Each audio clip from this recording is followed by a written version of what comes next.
BBC Urdu के Facebook live में खुशामदीद। मैं हूं सहर बलोच और इस वक्त मैं इलेक्शन कमीशन ऑफ पाकिस्तान के दफ्तर के बाहर मौजूद हूं, जहां पर आप सुन सकते हैं कि अच्छे खासे नारेबाजी हो रही है। अब से कुछ देर पहले 5 रुकनी बेंच ने पाकिस्तान तहरीक इंसाफ के चेयरमैन और साबिक वज़ीर आज़म इमरान खान को नाअहल करार दे दिया था।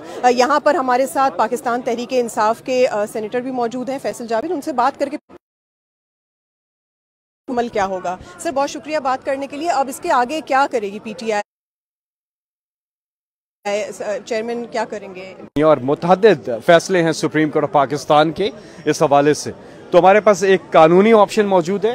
अभी हमारी पार्टी का इजलास हो रहा है under the leadership of Imran Khan साहब, और वो फैसला सामने आ जाएगा कि अब क्योंकि ज़ाहिर है कानूनी एतबार से तो हमें आगे जाना है और वो हम करेंगे, और इंशाल्लाह उम्मीद है कि इमरान खान साहब कामयाब होंगे।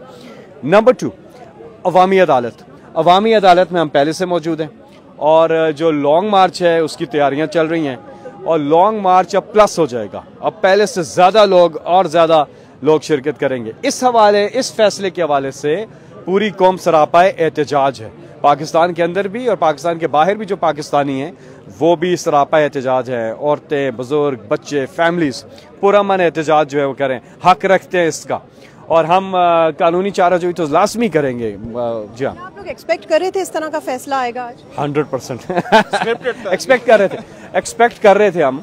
हमें खदशा था कि ऐसा फैसला आएगा, क्योंकि इसकी माजी करीब में हमें कुछ रेफरेंसेस ऐसे मिलते हैं, ऐसी हमें एग्जांपल्स मिलती हैं, जिसके बाद हम ये एक्सपेक्ट तो कर रहे थे। लेकिन हमारे पास बहरहाल आगे कानूनी रास्ते मौजूद हैं।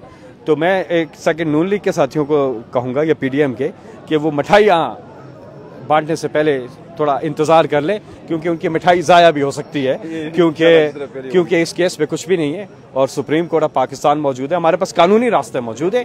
थोड़ी देर में पार्टी लीडरशिप का फैसला आ जाएगा इस हवाले से कि आगे का क्या लाएमल है। जी हाँ, थैंक यू सो मच। जैसा कि आपने सुना, ये कह रहे हैं PTI के जो कायदीन, ज़्यादातर ने अब तक यही कहा है कि हमारे पास लाए अमल के लिए जो कानूनी रास्ते हैं वो बिल्कुल मौजूद हैं और उसका वो भरपूर इस्तेमाल करेंगे।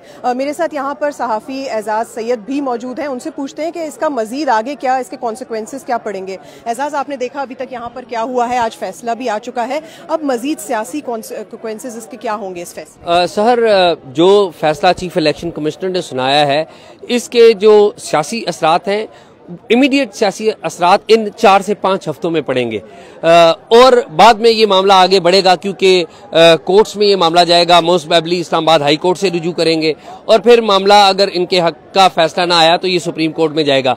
तो थोड़ा सा एक लंबा अमल होगा, लेकिन इसकी जो इंटेंसिटी है वो इन 5 हफ्तों के अंदर है, क्योंकि आपको पता है इन 5 हफ्तों के अंदर इमरान खान साहब की ख्वाहिश है कि वो एक एहतजाज भी लेके आएँ, और इन्हीं 5 हफ्तों के अंदर नए आर्मी चीफ की अपॉइंटमेंट भी होने जा रही है। आर्मी चीफ जनरल कमर बाजवा ने आज ही कुछ जर्नलिस्ट से बात करते हुए कहा कि वो जा रहे हैं, वो रिटायर हो रहे हैं, एक्सटेंशन नहीं ले रहे, और 5 हफ्तों के मेहमान हैं।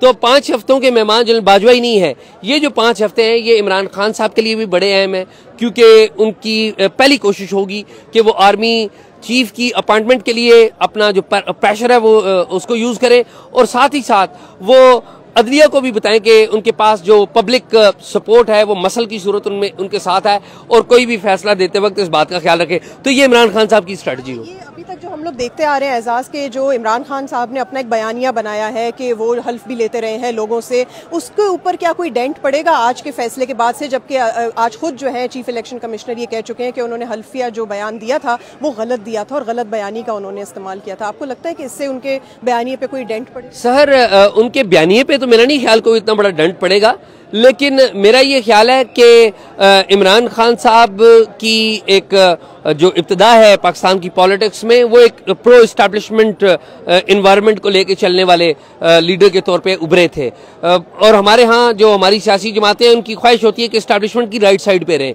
तो इस फैसले के बाद जो पंजाब में बड़ा ज़्यादा असर पड़ेगा उनकी कैंडिडेट्स के ऊपर, कि जो इलेक्टेबल्स हैं वो प्रेफर नहीं करेंगे कि उनके साथ रहें। हाँ, जिन लोगों को पता है कि अगले 5 साल हमने अपोजिशन में बैठना है, वो शायद इमरान खान साहब का जो वोट है या टिकट है उसको ले, लेकिन इमरान खान साहब की जो टिकट की मार्केट वैल्यू है उस पर डेंट पड़ा है। Thank you so much Ejaz, बहुत शुक्रिया हमसे बात करने के लिए। ये एजाज सैयद थे और अभी जैसे कि आपने इससे पहले भी सुना कि यहाँ पर अच्छा खासा जो है एहतजाज की एक फिजा बन चुकी है ऑलरेडी। ये जो केस था आज, ये तोशाखाना रेफरेंस का था, जिसकी दरख्वास्त जो है वो मुस्लिम लीग नवाज के एक रुकन कौमी असम्बली मोहसिन नवाज रांझा ने दायर की थी स्पीकर कौमी असम्बली को, और उसके तहत उन्होंने ये कहा था कि इमरान खान साहब ने जो तोशाखाना के तहत जो तहाइफ बेचे हैं उनकी तफसीलात उन्होंने अपने असासाजात के गोशवारों में जाहिर नहीं की थी, जिसके बाद से जो है आपने देखा होगा कि काफ़ी ज़्यादा इस हवाले से बातचीत भी होती रही। और 19 सितंबर को इस हवाले से ये हुआ था कि ECP ने फैसला महफूज कर लिया था, और आज कल हमें बताया गया कि आज यानी जुम्मे के रोज़ इस पर फैसला सुनाया जाएगा। अभी जो है कहा जा रहा है पार्टी क़यादत की तरफ से कि इजलास भी तलब हो चुका है, लोगों को भी कहा जा चुका है कि वो भी आ जाएं और कानूनी तरीके से जो एहतजाज है वो रिकॉर्ड करा सकते हैं। हम आपको अपडेट्स देते रहेंगे। मज़ीद अपडेट्स के लिए आप देखते रहिए BBC।